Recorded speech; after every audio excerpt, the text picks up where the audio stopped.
everyone, welcome to all of you. I am Tulika and today we are here to study about electric current. Okay, बच्चे I have already taught you the electric charge and the electric potential difference. Okay तो आप में से जिन्होंने भी वो दोनों videos नहीं देखे हैं तो आई रिक्वेस्ट यू कि आप इसको देखने से पहले ना उसको देख लो. ओके मैं लिंक ना डिस्क्रिप्शन में दे दूंगी. वैसे आप प्लेलिस्ट में भी जा करके उसको सर्च आउट कर सकते हो. ओके तो फिर ना इलेक्ट्रिक करंट बहुत मज़े से समझ आएगा. ठीक and here my email ID is given. तो आप में से जिनको भी मेरे को पर्सनली कांटेक्ट करना है तो आप इस ईमेल आईडी पे मेरे को मेल कर सकते हो. ओके या फिर आपको कोई डाउट वगैरह पूछना है तो आप कमेंट बॉक्स तो है ही, उसमें आप मेरे को डाउट पूछ सकते हो. Okay so let us start now. बच्चे see here definition of electric current. But इसको पढ़ने से पहले मैं आपको वो जो दोनों टॉपिक थे ना electric charge and electric potential difference उसको ज़रा सा रिवाइज कराना चाहूँगी. ओके फिर ये बहुत अच्छे से क्लियर हो जाएगा. देखो बच्चे इलेक्ट्रिक चार्ज क्या था बेटा, पॉजिटिव चार्ज था और नेगेटिव चार्ज था. ओके और जब ये वर्क डन करता था है ना, वर्क डन का मतलब मूवमेंट करता था. ठीक और मूवमेंट करता था तो मूवमेंट ऐसे तो करेगा नहीं है ना, चार्जेस के क्वांटिटीज़ में डिफरेंस होने चाहिए तभी तो मूव करेगा ना. जैसे ज़्यादा चार्ज होगा उधर से कम चार्ज की तरफ मूवमेंट होगा है ना. और ये डिफरेंस क्रिएट करने वाला जो मीडियम था वो कौन था, battery. That provides potential difference. We have already studied ना. ओके तो पोटेंशियल डिफरेंस जहाँ पे भी होता है, फॉर एग्जाम्पल बैटरी, उसमें क्या होता है कि जहाँ पे ज़्यादा एक्यूमुलेशन ऑफ चार्ज होता है वो वहाँ से फ्लो करना स्टार्ट होता है कम की ओर. ओके ना. और अगर आप सर्किट जोड़ दो, कोई ऐसा कंडक्टर जोड़ो, यू नो अबाउट कंडक्टर कि ना, कंडक्टर वैसा मटेरियल होता है जिससे कि होकर के चार्जेस जो है ना मूव कर सकते हैं, फ्लो कर सकते हैं, वर्क डन कर सकते हैं. ओके तो आप बैटरी के बाहर ना एक वायर जोड़ दो जो कि कंडक्टर हो, उसमें छोटा सा बल्ब लगा दो. ओके तो क्या होगा, जहाँ पे ज़्यादा क्वांटिटी ऑफ चार्ज है वो मूव करना स्टार्ट करेगा. ओके ना, वर्क डन करना स्टार्ट करेगा क्योंकि पोटेंशियल डिफरेंस था. ठीक है ना. तो वो जो वर्क डन करना स्टार्ट करेगा ना तो कंडक्टर से होकर के मूव करेगा और वहाँ पे तो बीच में बल्ब भी है. ठीक है और फिर इधर आएगा, फिर जहाँ पे कम चार्ज था वहाँ पे आके कनेक्ट हो जाएगा है ना, पूरा का पूरा सर्किट कनेक्ट हो जाएगा. इस तरीके से चार्जेस फ्लो करने लगेंगे, वर्क डन करने लगेंगे. ओके ना. और ये जब वर्क डन करेंगे, चार्ज फ्लो करेंगे ना, तो हम लोग कहेंगे कि हमारे पास इलेक्ट्रिक करंट है. That is the reason why I have already told you कि आप चार्ज को और पोटेंशियल डिफरेंस को अच्छे से अंडरस्टैंड कर लो, फिर इलेक्ट्रिक करंट बहुत ईजी हो जाएगा आपके लिए. ओके चलो फिर स्टार्ट करते हैं. यहाँ पे देखो मैंने जो कहा ना यहाँ पे भी वही दे रखा है. Electric current in a conductor, किसी भी कंडक्टर में इलेक्ट्रिक करंट जो है वो होता क्या है, आप किसको कहोगे इलेक्ट्रिक करंट. तो electric current is the amount of electric charge. मैंने कहा ना कि कितना अमाउंट इलेक्ट्रिक चार्ज जो है वो मूव कर रहा है, वर्क डन कर रहा है. मूव कर रहा है मतलब पास कर रहा है, बात तो एक ही हुआ ना. ओके तो कितना अमाउंट ऑफ इलेक्ट्रिक चार्ज पास कर रहा है थ्रू अ गिवन पॉइंट. अच्छा करंट आप तो किसी खास पॉइंट पे ही मेजर करते हो तो आप तो उसी पॉइंट की बात करोगे है ना. तो किसी खास पॉइंट से होकर के कितना amount of electric charge move कर रहा है उस कंडक्टर में. ठीक है अच्छा कितने टाइम में ये भी तो बताना पड़ेगा ना बेटा, टाइम तो बिल्कुल मेंशन करना पड़ेगा. तो इन 1 सेकेंड. क्लियर है. 1 सेकेंड में मान लो कि ये पूरा का पूरा इलेक्ट्रिक सर्किट है, मेरे को यहाँ पे चाहिए कितना करंट है. ओके तो मैं क्या करूँगी, कितना इलेक्ट्रिक चार्ज इस पॉइंट से होकर के मूव कर रहा है, पास हो रहा है 1 सेकेंड में. ओके तो मैं बोलूँगी कि उतना ही इसका यहाँ पे इलेक्ट्रिक करंट है. ओके अच्छा मैं रिलेट करती हूँ आपको पिछले वाले पॉइंट से. पोटेंशियल डिफरेंस जब मैंने पढ़ाया था तो वहाँ पे बताया था जितना ज़्यादा बैटरी में पोटेंशियल डिफरेंस होगा ओके उतना ही ज़्यादा अमाउंट ऑफ इलेक्ट्रिक चार्ज यहाँ से गुजरेगा, पास करेगा 1 सेकेंड में. तो हम बोलेंगे कि उतना ही ज़्यादा करंट है मेरे पास, यानी कि जितना ज़्यादा पोटेंशियल डिफरेंस होगा उतना ही ज़्यादा मेरे को करंट मिलेगा.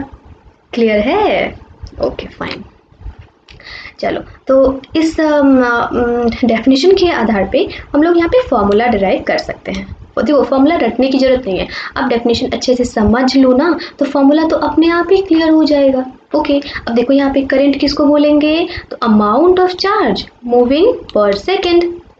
ठीक है तो चार्ज को क्यू से डिनोट करते हैं और यहाँ पे पर सेकेंड यानी कि टाइम है ना. इतना आसान. देखो आई फॉर करेंट मैंने लिख दिया है, जिनको ना पता हो. वैसे आप मेरे वीडियोस देखोगे ना आपको ये बिल्कुल याद करने की जरूरत नहीं पड़ेगी, ना फॉर्मूला और ना इसके सिंबल्स, आपको सारे के सारे ऐसे याद हो जाएंगे. आप 3 बार 4 बार रिपीट करके वीडियोस देखो, ऑटोमेटिकली याद हो जाएंगे.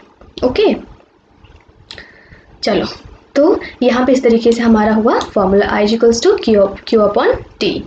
ठीक ना, आप ऐसे मत याद रखना I equals to Q upon T, आप ऐसे याद रखना कि किसी भी पॉइंट से, कंडक्टर के किसी भी पॉइंट से जितना अमाउंट ऑफ चार्ज फ्लो करता है पर सेकेंड, उसी को कहते हैं करंट। फाइन, चलो यहाँ पे ऐसा यूनिट तो हर चीज़ का होता है ना। एक बार रिवाइज करना जरा सा बच्चे, चार्ज का ऐसा यूनिट क्या था, कूलम था, बिल्कुल करेक्ट। पोटेंशियल डिफरेंस का क्या था, वोल्ट था, बिल्कुल करेक्ट। वैसे ही आपको नहीं लगता कि करंट का भी ऐसा यूनिट होना चाहिए मेज़र करने के लिए, है ना। कितना करंट है, कैसे मेज़र करेंगे भाई, तो एम्पियर में मेज़र करते हैं। ओके, हम लोग इलेक्ट्रिक करंट को किस में मेज़र करते हैं, एम्पियर में मेज़र करते हैं। बहुत इंपॉर्टेंट क्वेश्चन है बेटा, ओके ना। अच्छा, कोई सिंबल तो देना पड़ेगा ना इलेक्ट्रिक करंट को लिखने के लिए, बार बार हम लोग इलेक्ट्रिक करंट तो नहीं लिखेंगे ना। तो देखो यहाँ पे हमने लिखा है ना, आई से डिनोट किया है ना, तो that is the symbol of electric current. Okay, now again definition of 1 ampere. मैंने प्रीवियस वीडियो में बताया था ना आपको कि ये यूनिट को 1 करके ना जनरली क्वेश्चन पूछा जाता है। Okay, what is 1 coulomb, what is 1 volt, what is 1 ampere, define 1 ओम आगे आपको मिलेगा। ओके ना, तो इसको मैंने लिखने का तरीका भी बताया था, शायद आपको याद होगा, एक बार याद करो। मैंने बताया था कि जो ओरिजिनल वाला जो आपने डेफिनेशन याद रखा है ना, बस उसमें यूनिट के साथ 1 लगा दो। ओके, उसमें जितने फिजिकल क्वांटिटीज़ आए थे उसको यूनिट के साथ 1 लगा दो, वही आपका यहाँ, क्योंकि यहाँ पे भी तो एम्पियर यूनिट ही यूज़ किया गया ना इलेक्ट्रिक करंट का, तो आप भी सब जगह यूनिट लगा दो। अब जैसे व्हेन 1 कूलम ऑफ चार्ज का यूनिट क्या है, कूलम, तो मैंने 1 कूलम लिख दिया। ओके, ओरिजिनल डेफिनेशन क्या था कि when amount of charge flows, तो मैंने यहाँ पे अमाउंट के जगह पे 1 कूलम कर दिया, है ना। Flows through an cross section of a conductor in unit time था, तो मैंने क्या कर दिया, 1 सेकेंड कर दिया, टाइम का यूनिट सेकेंड होता है और मैंने 1 लगा दिया, 1 second, the current is said to be 1 ampere. इतना आसान सा तो है। आप किसी भी फिजिक्स में किसी भी फिजिकल क्वांटिटी का इस तरीके से यूनिट में 1 करके आए ना डिफाइन करने के लिए, तो आप इसी तरीके से यूज़ करना इस ट्रिक को, बहुत मज़ेदार ट्रिक है।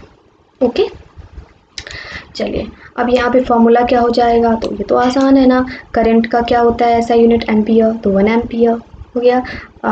चार्ज का क्या होता है, कूलम, तो 1 कूलम। टाइम का क्या होता है, तो 1 सेकेंड। ये तो और ज़्यादा इजी है ना, सबका ऐसा यूनिट लिख दो 1 के साथ। ठीक, चलिए यहाँ पे जो 2 एक्स्ट्रा पॉइंट दिया हुआ है ना, ये मज़ेदार है। देखो एग्जाम में ना जब भी कॉम्प्लिकेटेड क्वेश्चन आएगा तो वहाँ पे डायरेक्टली आपको एम्पियर में करंट नहीं दे रहेगा। ओके बच्चे, वहाँ पे मिली एम्पियर दे रहा है या फिर माइक्रो एम्पियर देता है। उस कंडीशन में हम लोगों को सबसे पहले एम्पियर में कन्वर्ट करना पड़ता है उस इलेक्ट्रिक करंट का वैल्यू। ठीक है, तो आपको ये दोनों तो याद होना ही चाहिए बेटा, बिल्कुल याद होना चाहिए। ठीक ना, 1 मिली एम्पियर में कितना एम्पियर होता है, तो मिली एम्पियर में 10⁻³ एम्पियर होता है। ठीक है, मिली एम्पियर छोटा यूनिट है, माइक्रो उससे भी छोटा है, 10⁻⁻6 एम्पियर होता है। तो मिली और माइक्रो जो है ना आपको मैथमेटिक्स में भी काम आएगा। ठीक ना, तो आप इसको याद रखना, मिली 10⁻³ होता है, माइक्रो 10⁻6 होता है। फाइन, ओके बेटा। अब यहाँ पे देखो आमीटर, आमीटर क्या करेगा, अच्छा मेरे को बताओ वोल्ट मीटर क्या करता था, याद आया, पोटेंशियल डिफरेंस मेजर करता था ना। वैसे ही करंट को भी तो मेजर करने के लिए कोई इंस्ट्रूमेंट चाहिए ना, बिल्कुल चाहिए, दैट इज आमीटर। ओके, इसको पढ़ते हैं आमीटर। ऐसा होता है, देखो बेटा यहाँ पे आमीटर। अच्छा देखो ना, यहाँ पे भी माइक्रो एम्पियर में दे रखा है ना करंट, है ना, 10⁻⁻6 एम्पियर होता है। ठीक ना, चलो तो आमीटर क्या है, current is measured by an instrument is called ammeter. इतना सिंपल सा तो है। ओके, हाँ यहाँ पे थोड़ा सा कॉम्प्लिकेटेड है। मैंने ना वोल्ट मीटर वाले में भी आपको बताया था कि वहाँ पे भी वो पैरा छोड़ दो, मैं वापस जब पढ़ाऊँगी आगे आपको इलेक्ट्रिसिटी तो फिर वो पैरा को वापस से रिवाइज कराऊंगी। तो यहाँ पे भी मैं वही कह रही हूँ, क्योंकि यहाँ पे देखो, यहाँ पे दिया हुआ है इन सीरीज़, आपको पता नहीं है ना इन सीरीज़ क्या होता है। उसके बाद से यहाँ दिया हुआ है लो रेसिस्टेंस, आपको नहीं पता कि रेसिस्टेंस क्या होता है ना। तो इस वजह से मैं जब भी इसको पढ़ाऊँगी ना आगे, तो फिर से मैं इस स्लाइड को वहाँ पर भी बताऊँगी आपको। ठीक ना, बट अभी फिलहाल के लिए देख लो, it is connected in series. देखो वोल्ट मीटर को हम लोग पैरेलल में हमेशा कनेक्ट करते थे और आमीटर को हमेशा सीरीज में कनेक्ट करेंगे। जब भी पोटेंशियल डिफरेंस मेजर करना होगा तो वोल्ट मीटर का यूज़ करेंगे पैरेलल में। ओके, और जब भी करंट को मेजर करना होगा तो हम लोग आमीटर का यूज़ करेंगे सीरीज में। फाइन बच्चे, okay. So it should have very low resistance, और इसका जो रेसिस्टेंस होता है वो कैसा होता है, लो होता है। अच्छा बेटा, वोल्ट मीटर का रेजिस्टेंस हाई होता था और इसका लो होता है। Okay, so that it may not change the value of the current. अब यहाँ पे ये क्यों लिखा हुआ है it may not change the value of the current? बेटा यहाँ पे आपको समझ नहीं आएगा, ओके ना, तो मैं आपको यहाँ पे एक्सप्लेन नहीं करना चाहती, बट आपको इतना रिमेंबर रखो कि आपके पास ये है, ये चीज़ होती है, जब भी आएगी ना आगे ये बात, तो मैं आपको ये चीज़ वापस से वहाँ पे समझाऊंगी। ओके बेटा। अब यहाँ पे न्यूमेरिकल, बहुत सारे बच्चों को लगता है कि मैम फिजिक्स के आप थ्योरीज तो समझ आ जाते हैं बट न्यूमेरिकल ही नहीं बनता। तो बेटा मैं अगर अपने एक्सपीरियंस से बताऊँ ना, तो अगर आपसे न्यूमेरिकल नहीं बनता ना, तो मतलब कि आपका थ्योरी अच्छा नहीं है। आप थ्योरी बार बार पढ़ो, क्योंकि जिस बच्चे का थ्योरी अच्छा होता है ना, न्यूमेरिकल तो कुछ होता नहीं है, फिजिक्स का न्यूमेरिकल कुछ भी नहीं होता, बस फॉर्मूला बेस्ड होता है। और मैं कभी भी आपको फॉर्मूला याद करने नहीं बोलती, मैं हमेशा बोलती हूँ डेफिनेशन याद रखो। डेफिनेशन का मतलब उसको समझो, डेफिनेशन को समझो, खुद से डेफिनेशन फॉर्म करो, तो डेफिनेशन के थ्रू आप फॉर्मूला खुद से डिराइव कर पाओगे, SI यूनिट भी उसका डिराइव कर पाओगे, उसके बाद से आप न्यूमेरिकल सॉल्व कर पाओगे। क्वेश्चंस को, ट्रिकी क्वेश्चंस भी आपको मिल जाते हैं, एक दो फॉर्मूला को मिक्स करके भी आपको न्यूमेरिकल्स मिल जाएंगे, ठीक है ना। तो आप जो है ना फॉर्मूला के पीछे मत दौड़ो, ठीक ना, आप थ्योरीज को, कॉन्सेप्ट को दिमाग में रखो, ठीक है। अब यहाँ पे देखो, ये क्वेश्चन बोल रहा है, हाँ मैंने क्वेश्चन को एकदम मिनिमम सेकेंड्स में सॉल्व करने का आपको ट्रिक बताया था, ये क्वेश्चन पूरा पढ़ना भी नहीं है, ओके। पहले तो मैं पढ़ के बता देती हूँ, फिर मैं शॉर्ट में भी आपको समझाऊंगी, ओके ना। देखो, an electric bulb draws a current, एक इलेक्ट्रिक बल्ब है जो कि करेंट लेती है कितना, 0.25 एम्पियर। कितने समय जलती है तो इतना लेती है करेंट, 20 मिनट्स जलती है तो, यानी कि एक बल्ब ऐसी है जो 20 मिनट जलाओगे ना तो 0.25 एम्पियर करेंट को वो लेगी, ओके ना। तो कैलकुलेट करना है the amount of electric charge that flows through the circuit, तो आपको चार्ज का, इलेक्ट्रिक चार्ज का क्वांटिटी बताना है जो कि उस इलेक्ट्रिक सर्किट के थ्रू फ्लो करती है, ओके।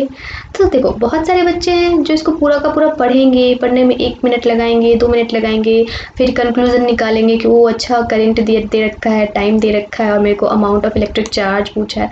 बट जो इंटेलिजेंट बच्चे हैं ना, वो देखो क्या करेंगे, वेट अ सेकेंड, हाँ वो क्या करेंगे ना कि मैम यहाँ पे ना ये दिखा मेरे को, एक इसका ऐसा यूनिट है एम्पियर, यानी कि करंट का, that means we have already current given, तो छत से यहाँ पे आई लिखिए, करंट भी नहीं लिखना, आई लिखिए, क्योंकि करंट का सिंबल क्या होता है, आई इक्वल टू 0.25 एम्पियर हो गया। सर ने क्वेश्चन बोला, बच्चे ने क्वेश्चन ना लिख करके directly I equal to 0.25 ampere लिख दिया, फाइन, ओके। सर ने आगे बोला फॉर 20 मिनट्स, तो बच्चे ने फॉर 20 मिनट्स ना लिख करके क्या लिख लिया, time is equals to 20 minutes हो गया। और जब तक सर आगे कैलकुलेट द अमाउंट बोल रहे हैं ना, तब तक बच्चे ने सोचा कि नहीं, टाइम का ऐसा यूनिट मिनट नहीं होता है, सेकंड होता है, तो बच्चे ने दिमाग में आराम से 20 इंटू 60, क्योंकि 1 मिनट में 60 सेकंड होते हैं, है ना, तो 20 इंटू 60 सेकंड्स कर लिए, 1200 सेकंड्स उसने ऑलरेडी कंप्लीट कैलकुलेट कर रखे हैं माइंड में ही, ओके। मैंने तो यहाँ पे बस आपको दिखाने के लिए रखा है, बट आप माइंड में ये काम कर सकते हो जब तक सर क्वेश्चन बोल रहे हैं तब तक, उससे पहले ही, ओके। फिर आगे सर ने कहा calculate the amount of electric charge, बस आपको इतना सुन लेना है कि क्या कैलकुलेट करना है, तो अमाउंट ऑफ इलेक्ट्रिक चार्ज, बात खत्म, आपको आगे सुनने की जरूरत भी नहीं है, ओके ना। सर अपना क्वेश्चन कंप्लीट कर रहे हैं और आप अब जो है कॉपी में इसको बना रहे हो। कैसे बनाओगे, I is equals to Q by T, आपको पता है ऑलरेडी, आपको करंट दिया हुआ है, टाइम दिया हुआ है, चार्ज निकालना है, इस तीनों में क्या रिलेशनशिप है, यही तो है कि current is equals to amount of charge per unit per second, यही तो है, ठीक है। तो आपको करंट पता है, चार्ज निकालना है, टाइम दिया हुआ है, आराम से पुट करो और निकालो, है ना, क्रॉस मल्टीप्लाई कर दो, ये तो मैथमेटिक्स है, क्रॉस मल्टीप्लाई करोगे तो यहाँ पे 300 कूलम आ जाएगा, ओके ना। 300 कूलम मैंने क्यों लिखा है, क्योंकि चार्ज का ऐसा यूनिट कूलम होता है, फाइन बच्चे, है ना मज़ेदार। देखो फिजिक्स ना बहुत इजी है, बहुत इंटरेस्टिंग है, बहुत ज़्यादा, बट ना आप लोग न्यूमेरिकल के पीछे इतना ज़्यादा दौड़ते हो, आपको लगता है कि न्यूमेरिकल है, न्यूमेरिकल है, बहुत ईजी होता है न्यूमेरिकल्स को सॉल्व करना, ओके ना। न्यूमेरिकल में तो मार्क्स भी नहीं करते हैं, है कि नहीं है, तो आप थ्योरी को अच्छे से कैच कर लो, न्यूमेरिकल्स आराम से बन जाएंगे। और हाँ, फॉर्मूला बिल्कुल रटना मत, कॉन्सेप्ट को याद रखना, डेफिनेशंस को माइंड में रखना, बाकी सब कुछ आपका क्लियर हो जाएगा, ओके बच्चे। आपको अभी कोई डाउट रह गया है या कोई क्वेश्चन है तो आप कमेंट बॉक्स में मेरे को कमेंट करो, और अगर क्वेश्चन मेरे को लगेगा कि आपको बताना चाहिए और सबको बताना चाहिए एक्चुअली, तो मैं उसके लिए सेपरेट वीडियो बनाऊंगी, और या फिर मैं आपको कमेंट में ही उसका आंसर करके बता दूंगी, ओके। और बच्चे अगर आपको वीडियोस मेरे पसंद आते हैं ना, तो आप उसको लाइक ज़रूर करना, लाइक करने से ना मेरे को लगता है कि आप मेरे वीडियोस पसंद करते हो, देखते हो, ओके, तो मेरे को मोटिवेशन मिलता है कि मेरे को और ज़्यादा वीडियोस बनाने चाहिए, ओके ना। और आपको अच्छे नहीं लगते तो आप डिसलाइक भी कर सकते हो, ओके ना। आप मेरे को सजेशंस भी भेज सकते हो कि मैम आप ऐसे नहीं ऐसे पढ़ाइए, मेरे को ज़्यादा समझ आएगा, तो मैं आपके सजेशन पे विचार भी करूँगी। ओके ना।